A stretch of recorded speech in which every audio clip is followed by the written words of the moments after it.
What's up, ladies and gentlemen? Jasonpaige, the voice of a generation. Gotta catch 'em all, Jasonpaige. I am right here with John the Ninja Johnson.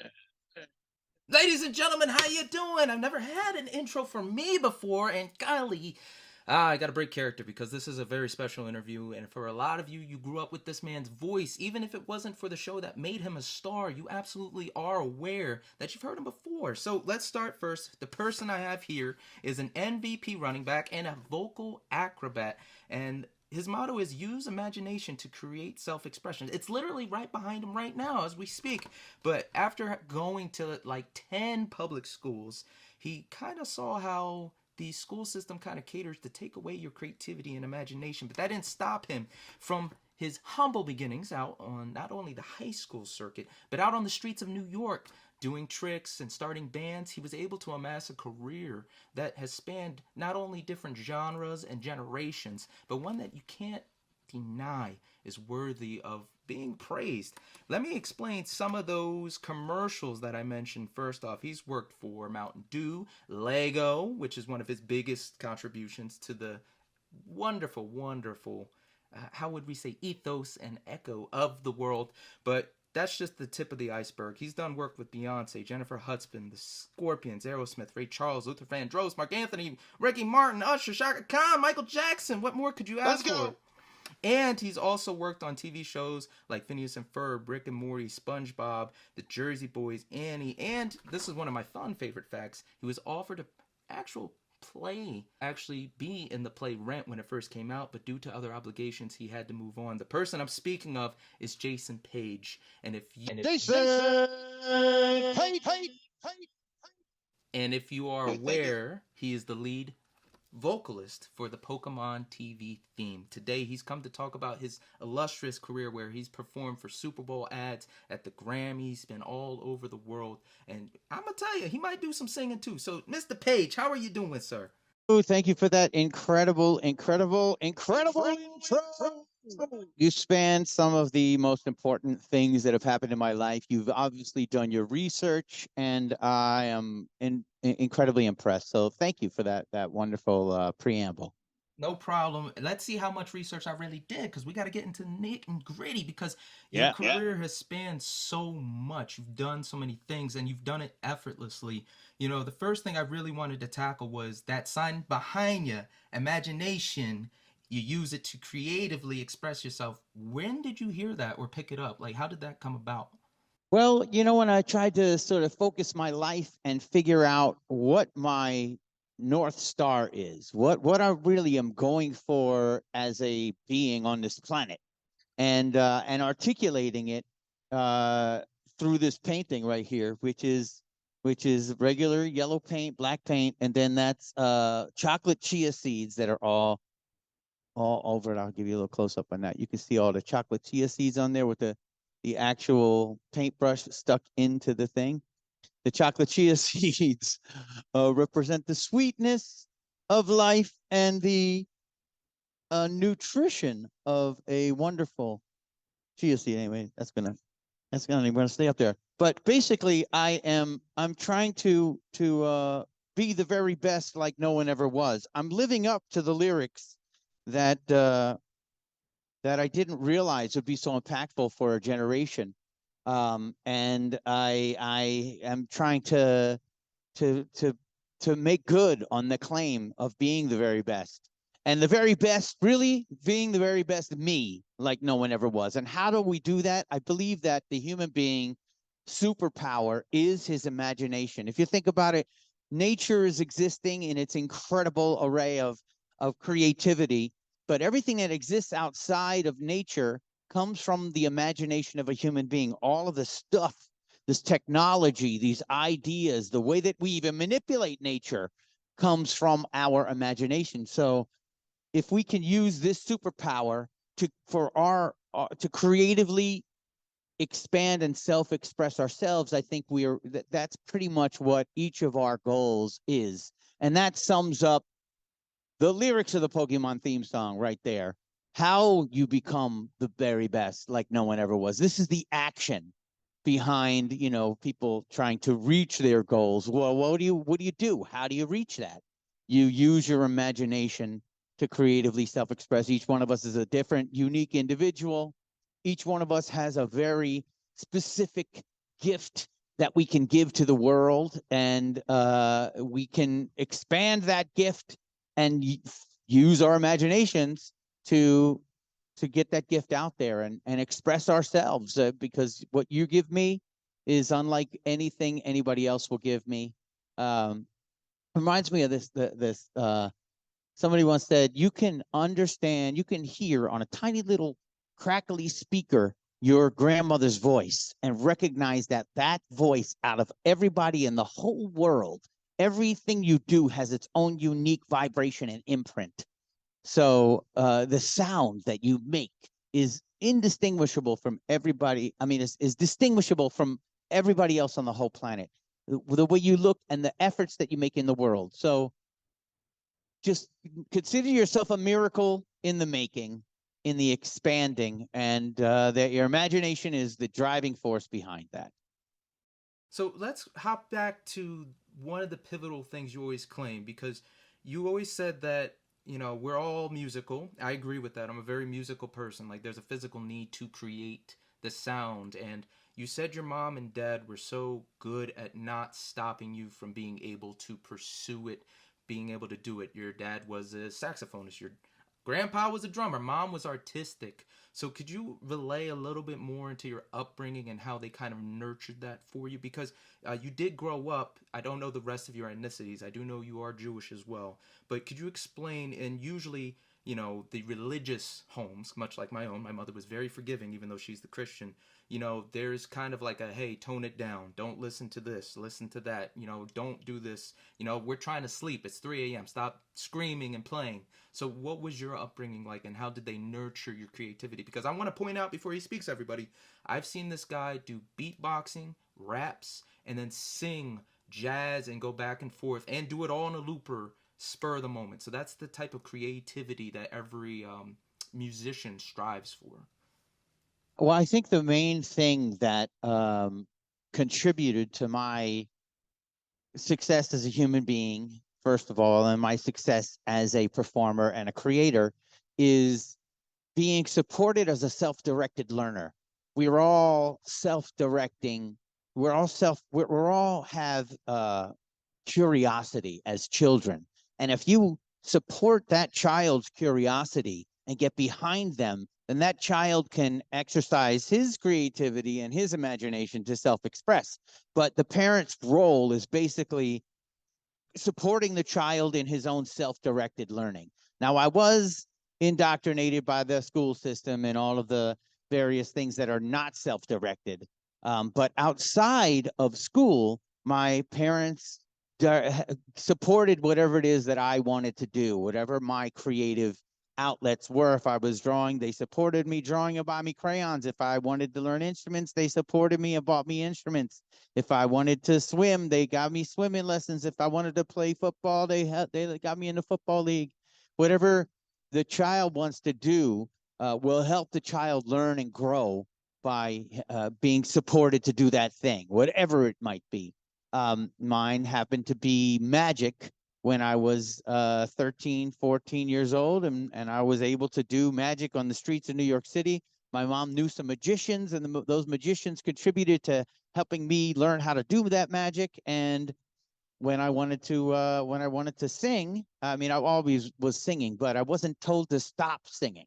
So that's how I was not stopped in our normal expression of creativity through singing. Like, we learn how to sing when we're babies. We learn how to sing before we learn how to speak. So I wasn't stopped. My parents enjoyed my singing and encouraged it. My dad is still a saxophone player, and he's playing gigs right now. And my mom is still drawing and making crazy Pokemon clothing now with patches and stuff, and, you know, getting out there on the streets and get recognized with the JP hat on. Expressing herself creatively as well. So, you know, my parents are using their imagination to creatively self-express, and just helped me in my own self-directed way creatively self-express. And how beautiful, it's very fortuitous that she allowed you to do magic, because part of your get up, part of when you were at Comic-Con, you're like, yo, I need a costume, was the tie. That's a magic Yeah. trick. You put the I forgot what you call a hanger. You put the hanger in Yeah, flying tie with the hanger up in the tie. That's it. You know, a lot of people that have studied you, have listened to the interviews, they know that you had your hand in so many things. You know, you were in a band, and then that led to being heard and almost, you know, got the part in Rent, but you refused to do it because you guys were doing What's Next. I mean, What's Up, sorry. And What's then up? public access television that made you a star before everybody else, the internet, Jackass. You guys were doing the crazy, ludicrous things, but it was with good intent. It was heartfelt. Yeah. You know, but the thing that blew my mind, which I was searching desperately to find out and finally did, is you did finish college. You went to school for acting and jazz singing.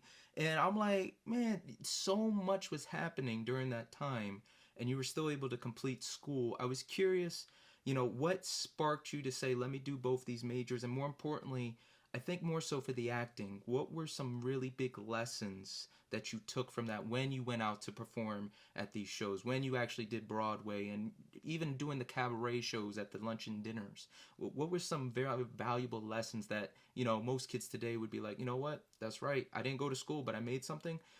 What was the positive?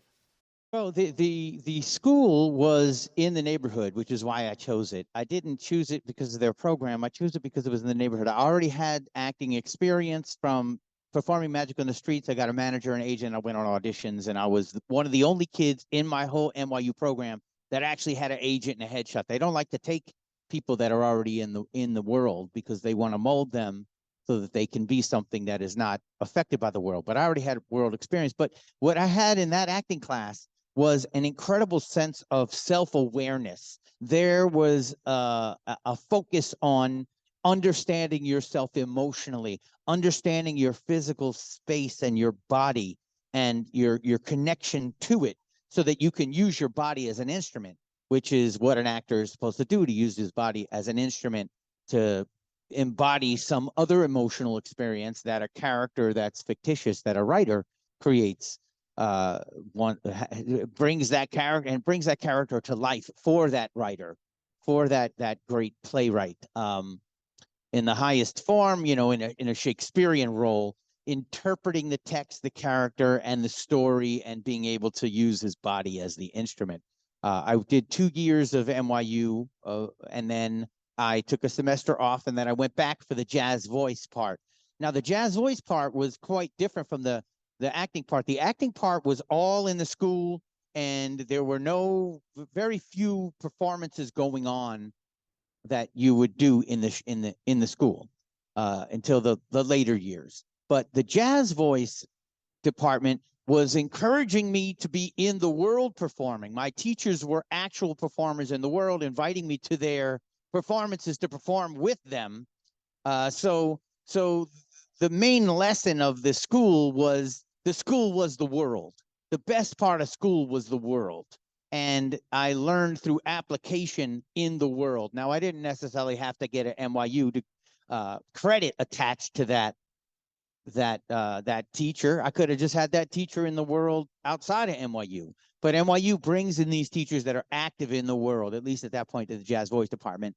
They were active in the world, and that was my lesson, was sing these songs at the club on Thursday. That's your class. I was like, oh, wow, I'm singing at the club instead of singing in a student recital situation. So most of the lessons that you learn, they come from the world. They don't come from school. And I would encourage you to seek those lessons in the world before you get hundreds of thousands of dollars in debt for any school lesson, unless that lesson can't be found anywhere else except the school.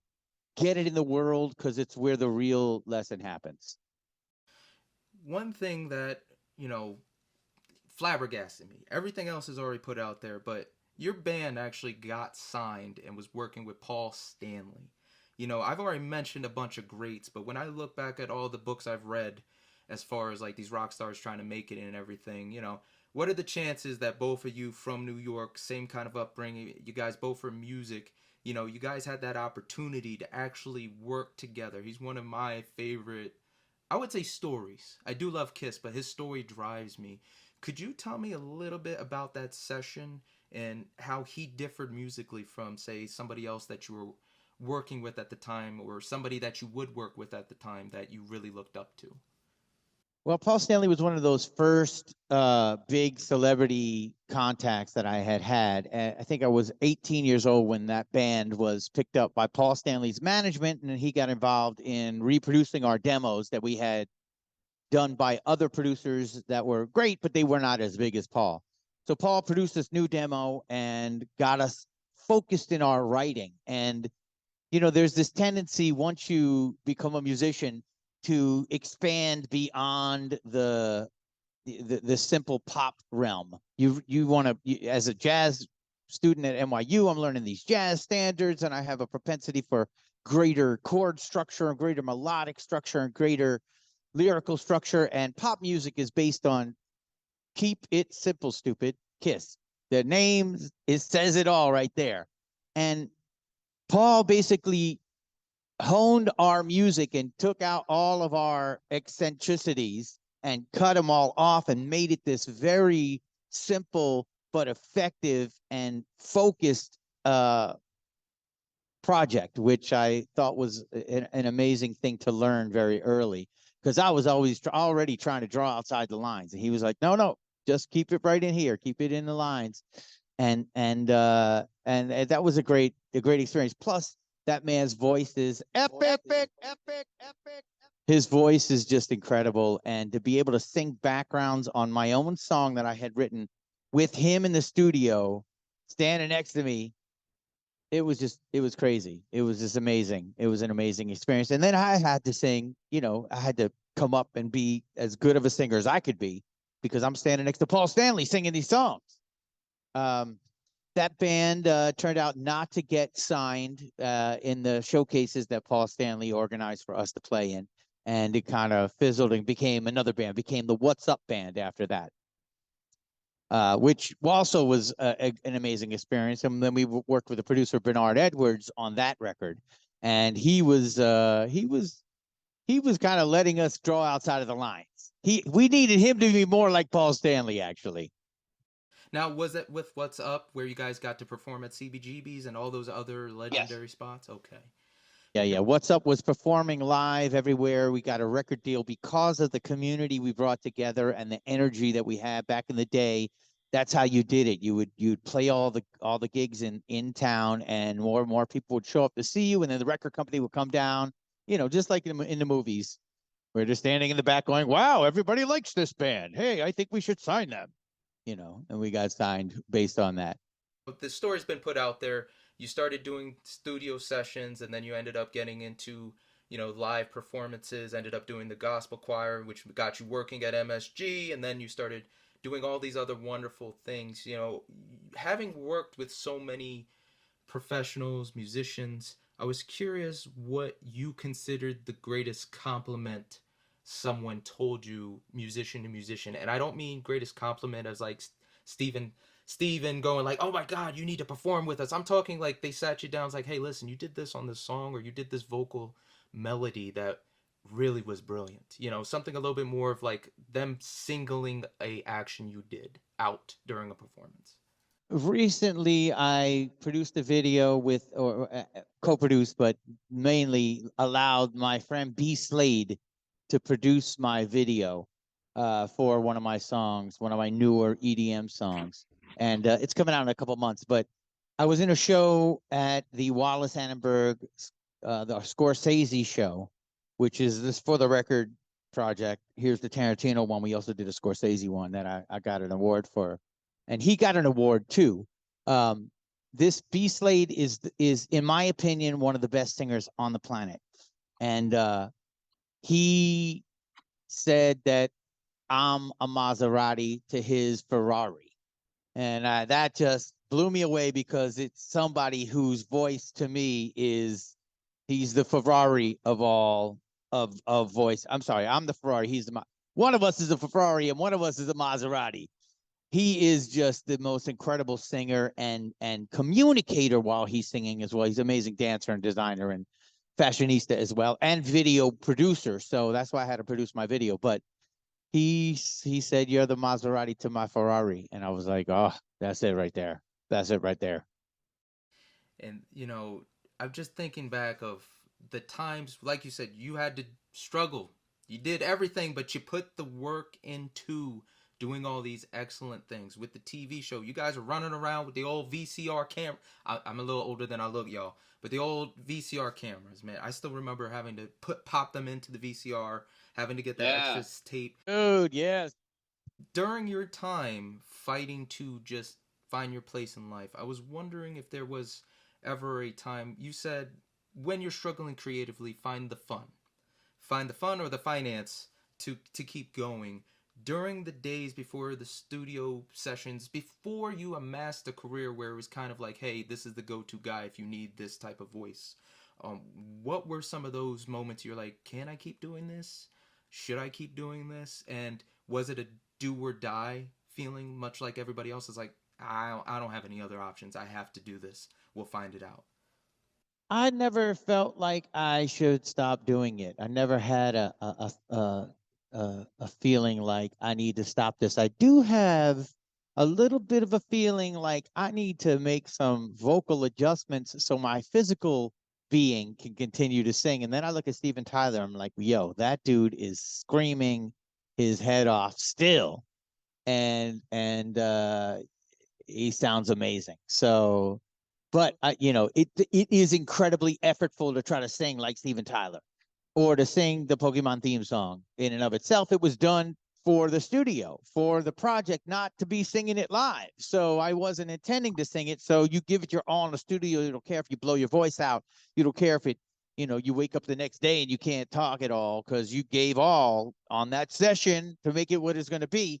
And now they want you to sing it every day somewhere? Come on.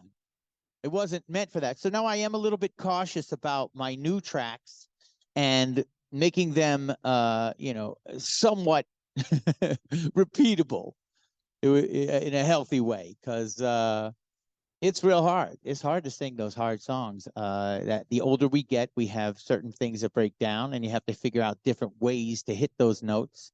And the new kids coming up are singing their faces off in ways that I can't even imagine would have been, and I am trying to keep up. So, I have a couple jazz records in me, and I can sing that jazz stuff until I'm 110 years old. It'd be easy for me to sing that. So I'm gonna make some easy jazz records in the next 20 years. As a person that has dabbled in vocal, I'm not a vocalist. I can sing. I'm a more guitar. I have to hit something. I'm a bass guy. I'm a drummer. But you got the AC/DC shirt on too. My brother, if you only knew. Yes. She was a fast machine. She kept her motor clean. She was the best damn woman that I ever seen. Need a country version of that. You know what? You just need to cover more Bon Jovi, because that's the thing. You got me bouncing all over my head, man. You grew up during hair metal, so you loved, the Bon Jovis, and you loved the AC/DCs and all that. But back to you saying your voice is coming down, and when I listen, that's something I was like, damn, he takes really good care of his voice. You think of the Red Rocker Sammy Hagar, his voice is like, it sounds exactly like back in the day. So I was curious if you had any remedies to protect it, because the more you use it, it's a muscle, so it'll stay stronger. Yeah. But have you ever done something where it's like, I need a little boost? I remember Ron Wasserman, a contemporary of yours who does theme songs, he used to gargle with, I believe it was cold Diet Coke. He used to gargle, it would tighten the throat, at least the vocal cords, and then he would go for it. Did you ever come up with something or have to implement something like that? Well, it is a extremely psychological instrument. So even when I woke up with no voice and physically could not speak for the first 3 hours of the day, and I had to sing the Pokemon theme song at Collecticon, which is another event that I'm doing this weekend at Long Beach, and because I did the Saturday event and I didn't have water with me, so I figured, and I was out late night talking with people in a loud club, and the next morning I had no voice. But the relaxation is what is most important to have all of the vocal process happen. So somehow I relaxed myself into hitting all the notes and having an amazing performance, even though physically I couldn't sing in the beginning of the day. You warm up, you relax, and it's like a muscle. Like it might hurt when you wake up, and because you've been lifting all day, but the muscle still works, and if you want to use it, you can still use it, and it has resilience. So, and the stress is what imposes itself on your relaxation. So the first sign of stress is in your voice. It can be heard in your voice. When you're stressed out, your voice will start to be the first thing to show it. So you need to be relaxed, and you need to trust that your voice will be there. Vocal exercises, I believe, are just telling you, giving the signal that you are not strong, that you need to baby yourself, that you need to protect yourself, that you need to do it a certain way and hold your body a certain way and drink a certain thing and be in a certain temperature and do all these things because you're so fragile. And that sends the message to you that you're fragile, and then you become fragile. So if you send the message to yourself that you're strong, that I could sing this whole blood, sweat, and tears show while I'm sick, and I know I have a cold, and I know my voice isn't there, but I know it will show up for me when I step out on that stage, and I got 15 songs to sing with this incredible band, and then it shows up because I trust and because I relax into what I know I can do. And that's the trick. It's a mind game more than anything else. And now I got a question. Being comfortable performing, there is an adrenaline fear. It's not true fear because you've done it thousands of times, unless you really are afraid of public speaking. But there is this adrenaline before a performance, whether it's a small crowd, a big crowd. It's like, oh, it's go time. And you've kind of harnessed the power of just being fearless. Hey, this Comic-Con doesn't have a DJ. Give me the mic. All right, everybody, come over here. We're going to handle business. All right, Jasonpaige, you did a wonderful off the top. Jasonpaige is going to be performing in the other room. You need to go back and just record that, man. It was beautiful. I loved it. But, you stated a long time ago that the first performance you did was a talent show.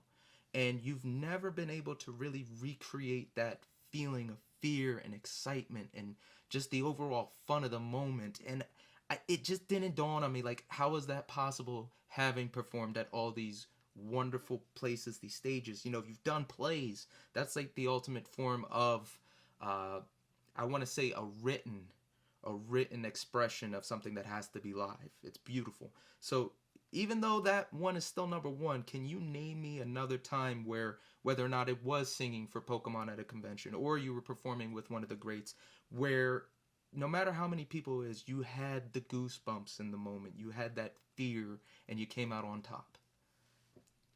The Michael Jackson experience, that was a goosebump producing event. Absolutely. Just going into rehearsal was a goosebump producing event. Seeing Michael for the first time and having to be in the room with him as a person that was just going to be chill and relaxed and not freaking out because you're in the room with Michael Jackson. So after we got over that hump, we, meaning all the singers, because everybody was like, oh shit, he's coming in. There he is. All right, everybody act normal. Hey, what's up, Michael? Yeah. We've been going over this music. Yeah, let's go over it. Just trying to act normal. And then, of course, coming through on stage. But for me, coming through with the black and white rap, because I had a solo situation happening where everybody else was just singing backgrounds.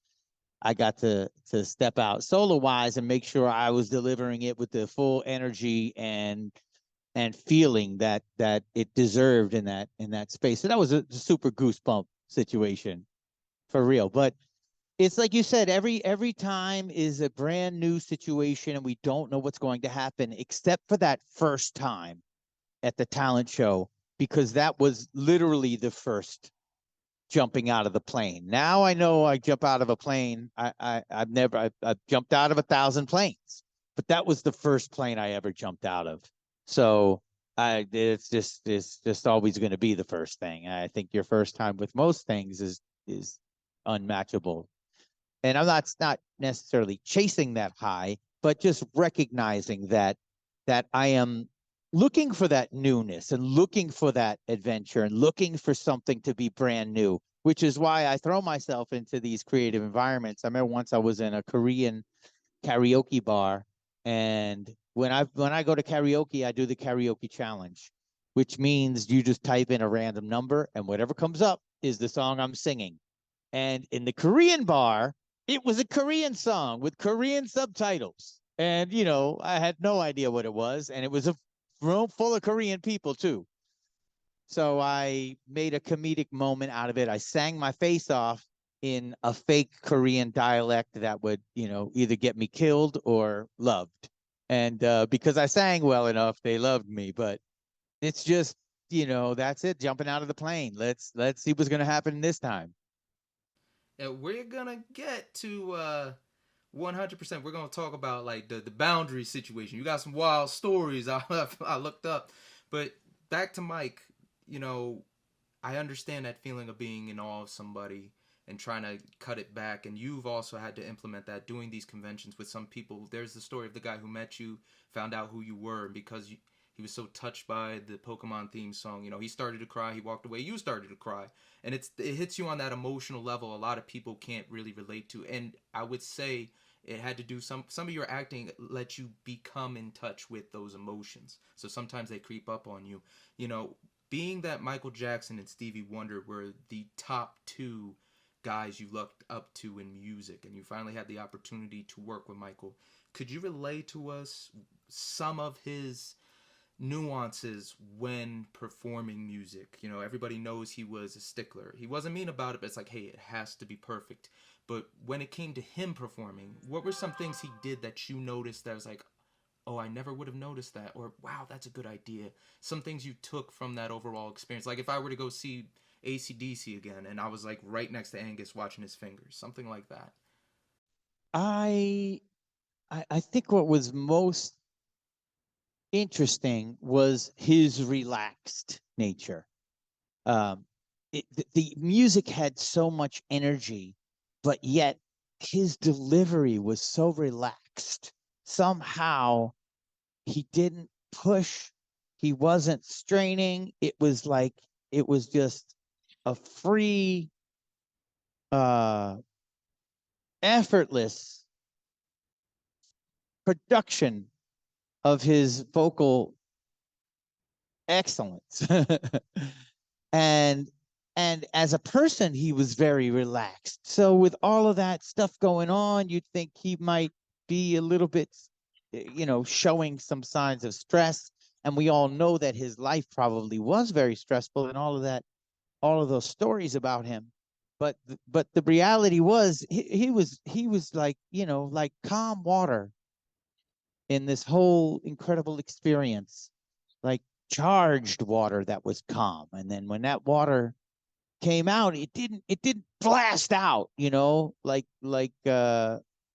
just effortlessly flowed out.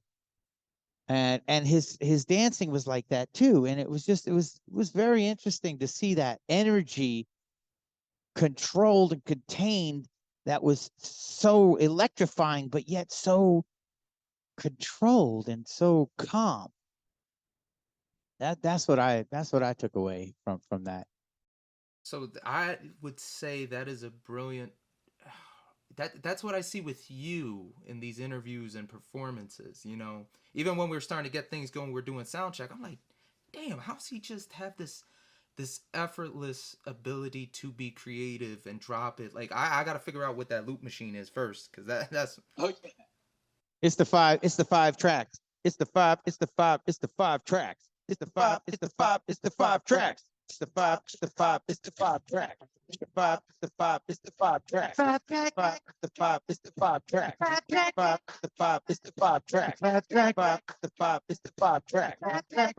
five.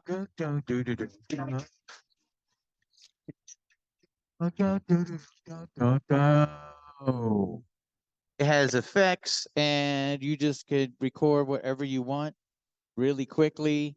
on 5 tracks. You really don't need 5 tracks. All you need is 1 track. All you need is 1 track, 1 track. All you need is 1 track, 1 track. All you need is 1 track, 1 track. All you need is 1 track, 1 track. All you need is 1 track, 1 track. All you need is 1 track, 1 track. All you need is 1 track, 1 track. All you need is 1 track, 1 track. All you need is 1 track, 1 track. All you need is track. All you need is 1 track, 1 track, 1 track, 1 track, track. All you need is 1 track, 1 track. Then there's the effects that go in right here. I got my delay. I got my bass. And then there's effects that go out. All you need is 1 track, 1 track, 1 track, track. All you need is 1 track. All you need is 1 track, 1. All you need is 1 track, 1. All you need is 1 track. And those effects change, with the dials. All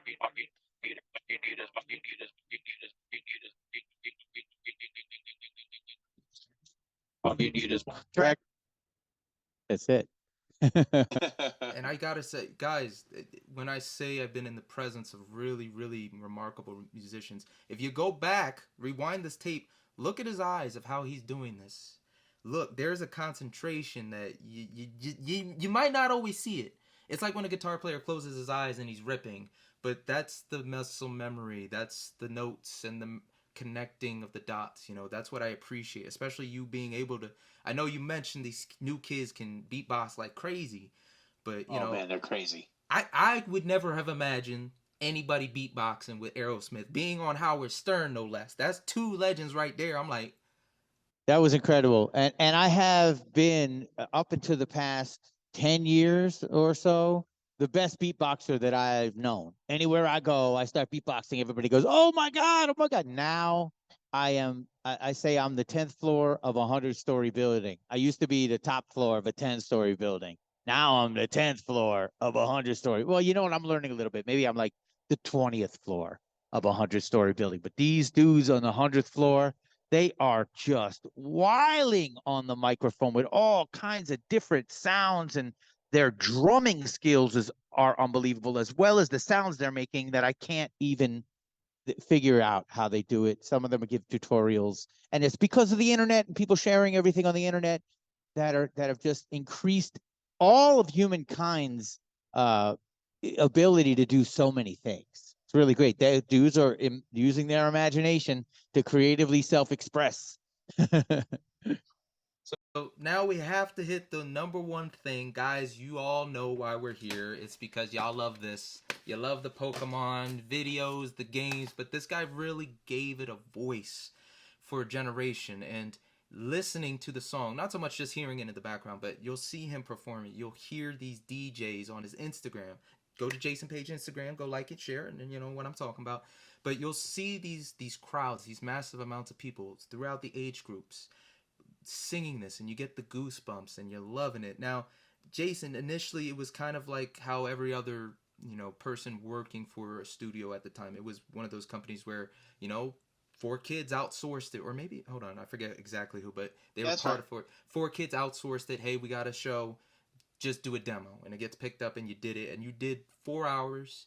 You just tried to hey, best I can, and then you move on to the next thing, and then you hear like, oh, the residuals and the craziness. One thing that tends to happen a lot that you took away was, the contracts were not good, and you opted to walk away from that contract and just get a settlement.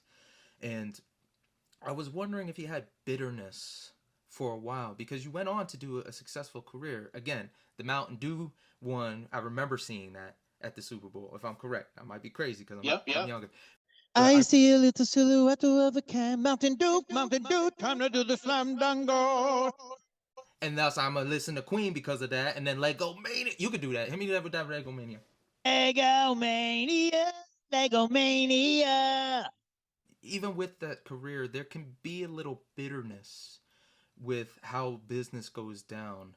Could you explain to me, like, when you kind of felt like, okay, you know what, this is not... Did you ever, I got to rephrase that, did you ever feel you know, that's effed up. They really screwed me. And then did you ever have a moment where it's like, you know what, this happened for a reason? What was your thinking behind that? There's always these people are making money off of my voice and that I'm not making. I always has to go back to I'm responsible for it. And I can't blame somebody else for things. I'm not a victim. And I am just it's a result of my own actions, of my own inability to conduct my business the correct way and them conducting business the way they conduct their business. And it results in these things. My bitterness, in a strange way, wasn't as directed. And I did have bitterness before I came to an enlightened place of understanding how much better my life has been because of the separation from myself and the Pokemon ecosystem after that one-time payment, instead of getting residuals and being an employee of Pokemon. Being an employee of Pokemon means making less money and being under their control. Being an independent person means contributing to the Pokemon ecosystem in a way that I love, with my own control and my own ability to create value for people. The people who work for Pokemon they're governed what they can do and what they can't do. And I think it's also important to not have the song have been attached to a person. Like, people think it was Michael Jackson that sang the Pokemon theme song. And if Michael Jackson had made a video and he was like, I want to be the very best, like no one ever was, it would be weird, because then Pokemon would be all about this guy singing the song and not about what it is for people in their imaginations when they were growing up. They would have seen a music video of Michael Jackson or whatever artist did it, even if it was me, a music video of me singing the song with a band behind me and all of that stuff. And that's not what Pokemon is about.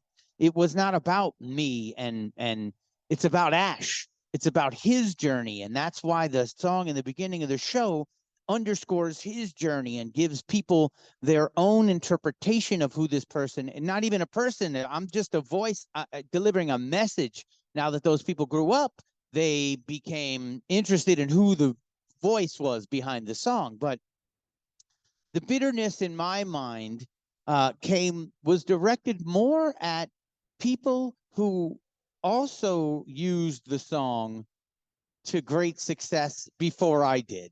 And that's just kind of a jealousy aspect. Like for Smosh, the guys that they were the two kids in their bedroom that made a YouTube channel, and they did a little stupid Pokemon video lip sync in their bedroom.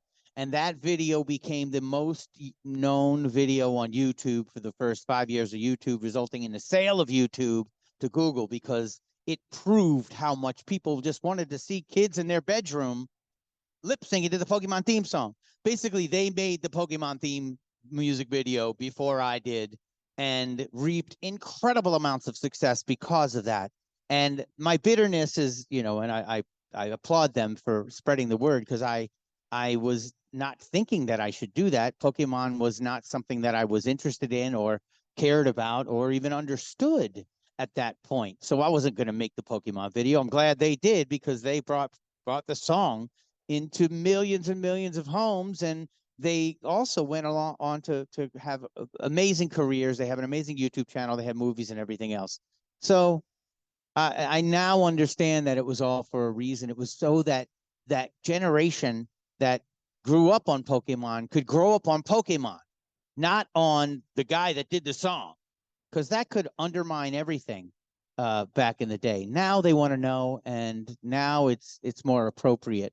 But back in the day, it was about your imagination, and that is the thing that if you can connect to and creatively self-express, we have the Pokemon ecosystem, because people are imagining Pokemon products and Pokemon things like this Pokeball right here that somebody said, I'm going to make this crystal Pokeball on a flashing light thing with a Pokemon inside of it in the glass, a Gyarados floating around in there, because their imagination helped them creatively self-express, because who they were was a Pokemon lover. But you were so into taking the charge? Like, first things first, I know you reached out to those guys. Shame on them for not doing something with you. That would have been money for everybody. You know, that's like the wrestling business. Like, how are we all going to make money? So shame on them. But you came back to the series through Pokemon Go, and now you are really 100% invested in this. You know, and you've said like the 4 hours you put down is, it's just immeasurable. Forget the money, the response for all those people who have sent you the letters, have gone through horrific things, that have had happier times, people that have just lived normal lives, but it evokes that same emotion. Like if we were to listen to our favorite musicians, like if we were to open a deck of cards, you know, could you explain your thoughts before hopping back into the Pokemon Go project, and what really was the moment you were like, you know what, I'm gonna go bro for bro, I'm gonna get the cards, I'm gonna learn about trading and doing all these things? Well, Pokemon Go definitely brought it back to my attention, and the moment was when I performed after the first Comic-Con that I was invited to, that I even ever went to, and I didn't know what Comic-Cons were. Basically, I had heard about them, but I never researched what it was. And Stanley's Comic-Con, LA Comic-Con, invited me to be an autograph signer there, and they hooked me up with the Flux Capacitor band to perform with them at one of the Comic-Con official after parties at a club associated with the Comic-Con. And when I came out on the stage and I saw the phones come out and a huge packed crowd full of people lose their minds, I lost my mind at the same time. It was like we were reunited together at that time, like with people whose lives I had had great impact on. And I didn't know that I had great impact on them. And they didn't know that I was even a person. They weren't there to see me. They were seeing Flux Capacitor, and I was just a surprise at the end of the show. So that surprise is still happening when I meet people that that don't know who I am, and they find out who I am, and it registers in their mind. Oh my God, that's the song I grew up on. Oh my God, it's a guy. Oh my God, that guy's you. And it's another person that I'm surprised, and they're surprised, like a long lost brother or sister that I didn't know I had.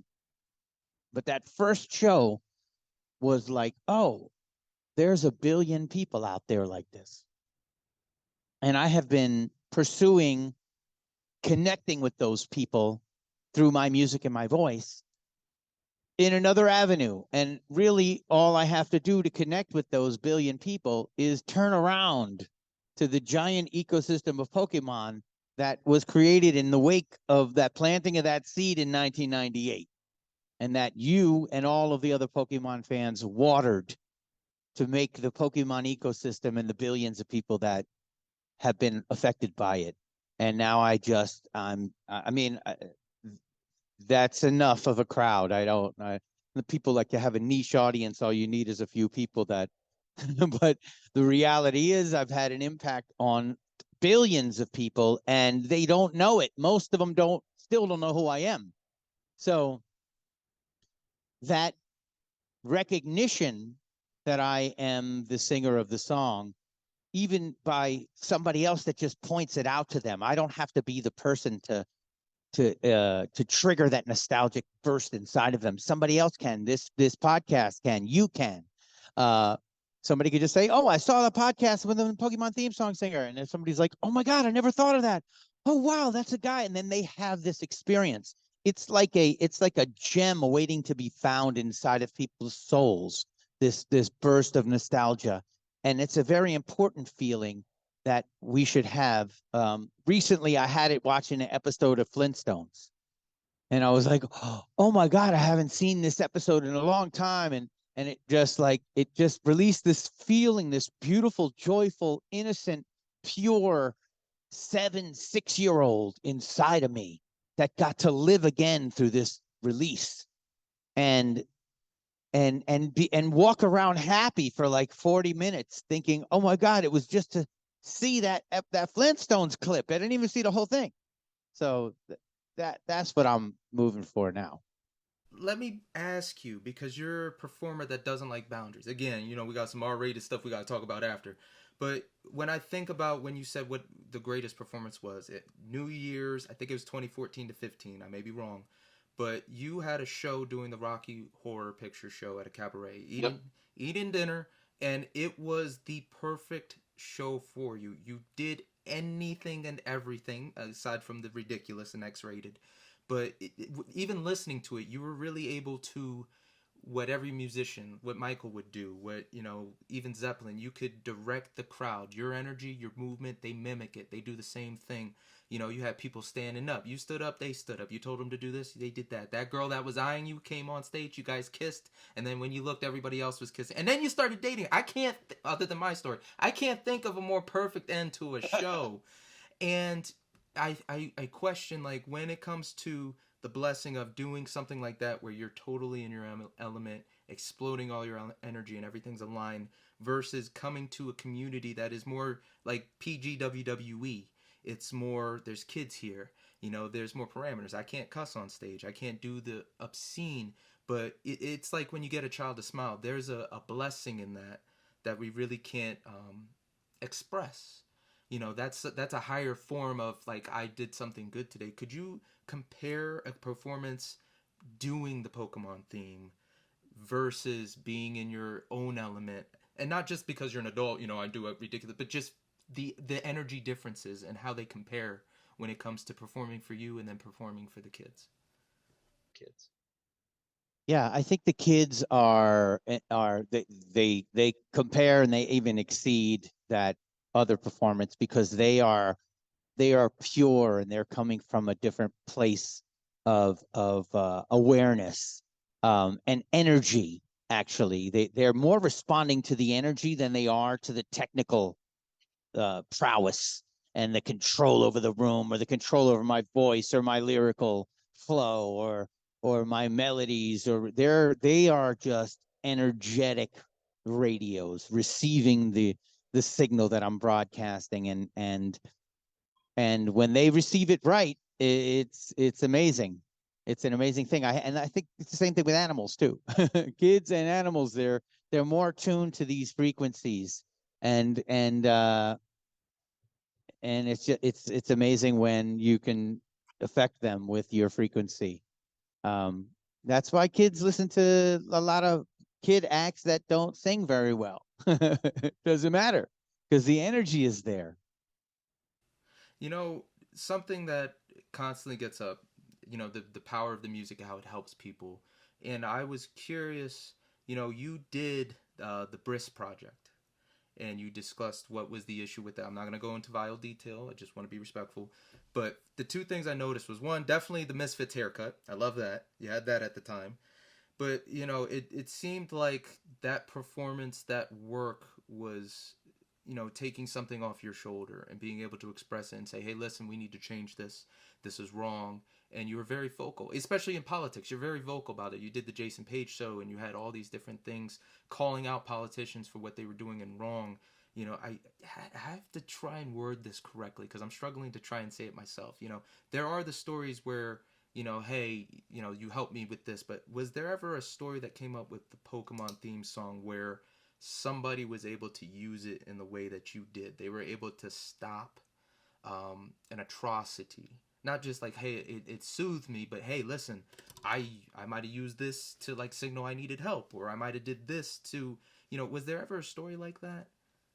Somebody wrote and said that they were in a coma and they played the Pokemon theme song and it lifted them out of their coma.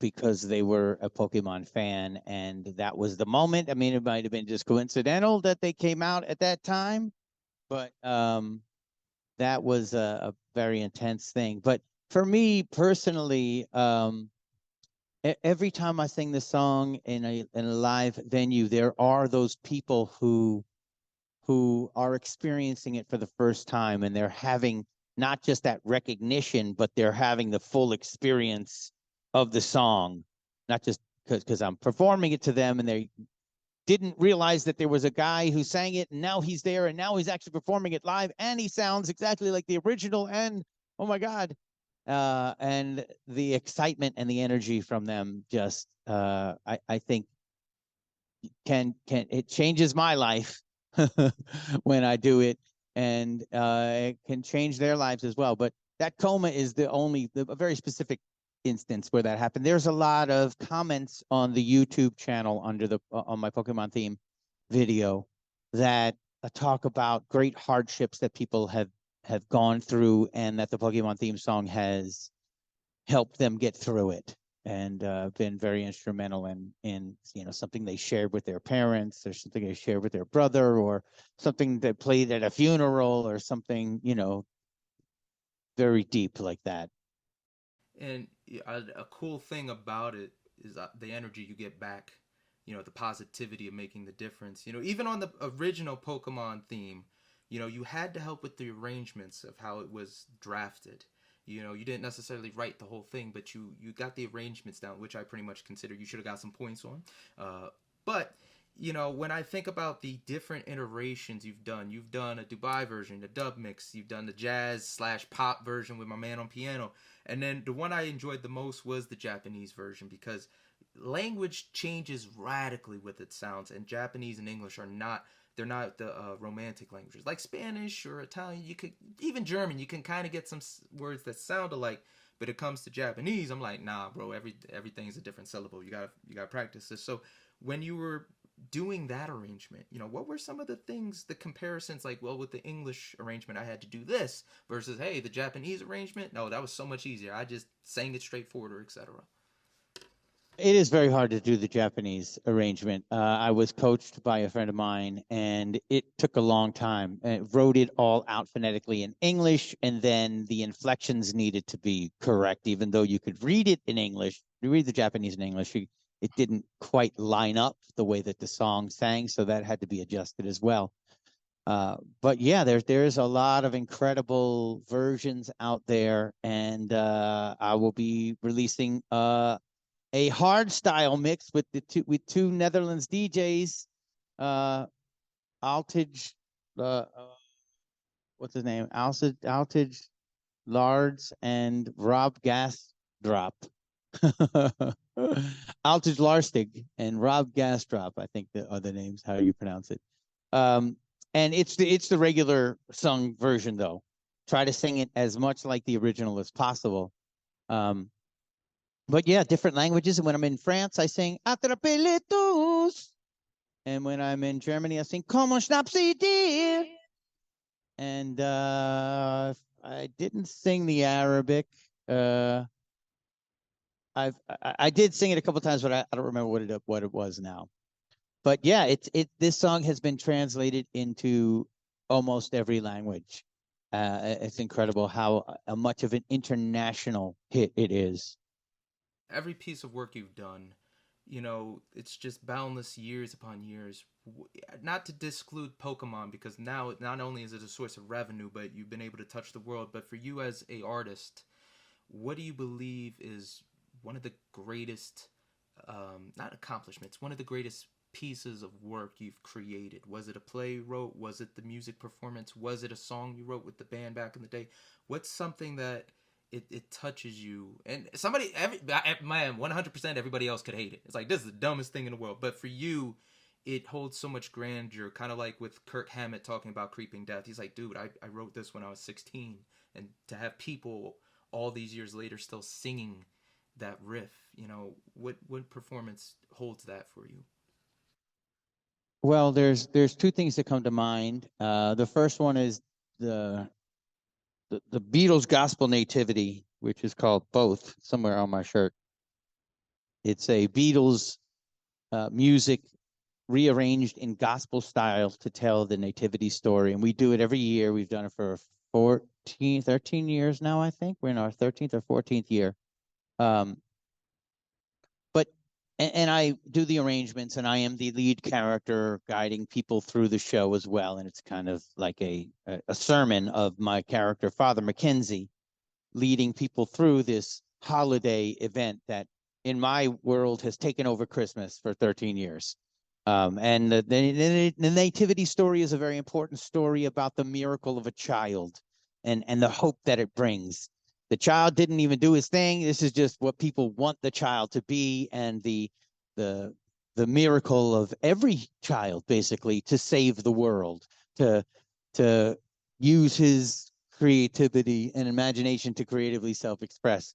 But I only arranged that and I only performed in that. But I wrote another show that was my greatest work, so to speak, as of yet.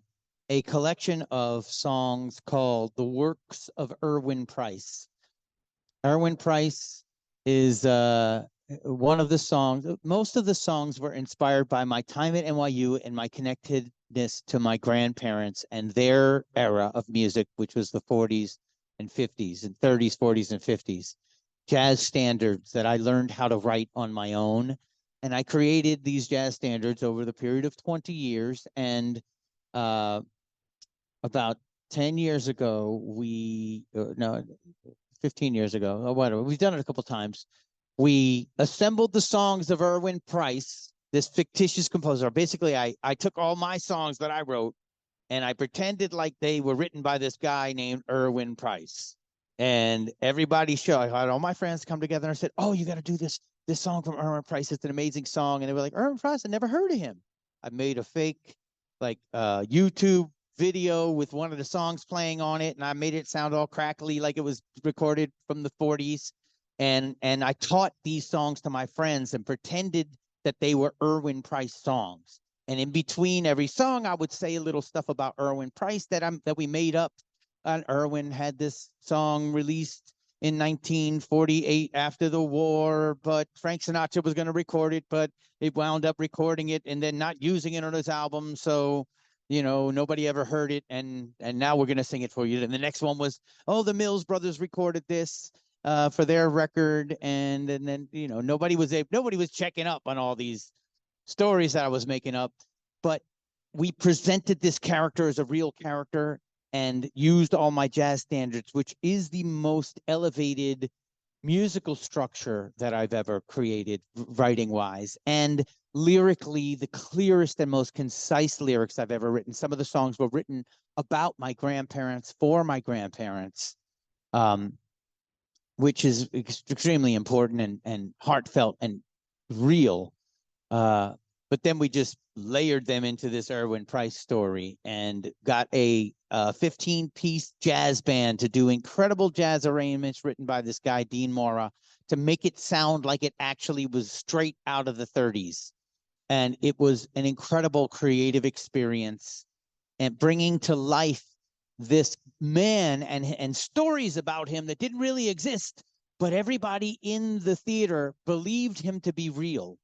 And so did my friends as they sang his songs live on stage to the audience, thinking they were singing Irwin Price songs. And at the end of the show, we told everybody, the singers were all on the stage, sitting on the side of the stage after singing their songs, and the audience. We told the singers and the audience at the same time that Irwin Price was made up. And the whole audience was like, what? And the singers on the stage were like, what?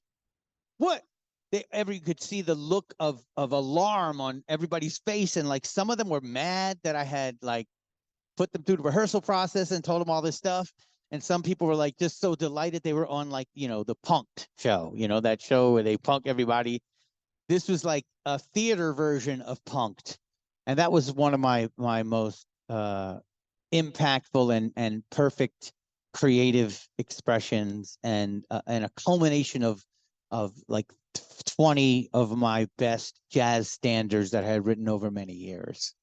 And for those of you who don't know the story, I would have been pissed personally. I would have laughed it off because I do the same type of things. But damn, that goes back to the boundaries that you said that you used to break all the time. But we'll get to that at a later time. But the most important question I always ask, and it's very vital: what's the most important piece of advice somebody gave you that sticks with you, that comes to mind?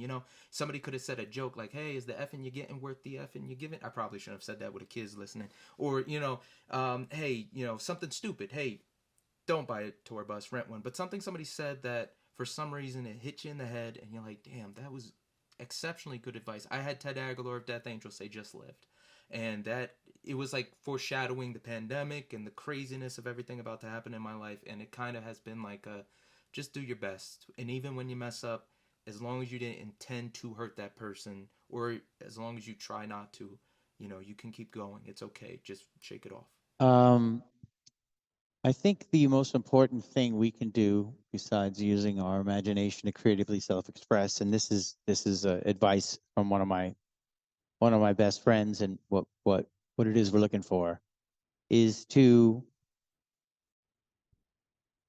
have the most accurate interpretation of reality that we possibly can, to know what it is that's actually going on. And that's to seek these answers and to really understand, and that the people that have the closest version to what's actually going on are going to have the most success in the world. If you think something else is going on and you're living in an illusion, and it's really this that's going on, you're not going to have as much success in getting where you're going. So I am investigating the nature of our reality to try to come up with the most accurate version of what it is that's actually happening. And that's very hard to do, but very important to do, because that's how we get to our imaginatively expressed creative selves. And ladies and gentlemen, why am I screaming? God have mercy. Guys, I was so excited. I forgot that we were ending the show because this was such a wonderful chat. The one thing I want you to take away that Jason has bestowed over and over again is having a heart of openness, having a heart of creativity, and being able to guide the children. I know he didn't say it expressively, but the feeling of a Mr. Rogers, a person who loves life and wants everyone to partake in that joy, is so evident. So, sir, first and foremost, thank you for not only being a vessel of energy to give joy to millions, but thank you for your time and speaking with me. It was greatly appreciated, and rocking with me on this weird podcast. You are extremely welcome. Thank you so much for having such thoughtful questions and responses as well. One of the best ever. That means so much. Everyone else, you know what I'm going to say with a little AC/DC rock and roll. Be smart, be mindful, and rock on, guys. As always, Ninja out. What's up, ladies and gentlemen? Jasonpaige, the voice of a generation. Gotta catch 'em all. Jasonpaige. Check me out at jasonpaige.com, and you are watching John the Ninja Jumper. Amen. Woo, baby, you listen to John the Ninja. All your ears are about to go on a vacation. John the Ninja's got what you need.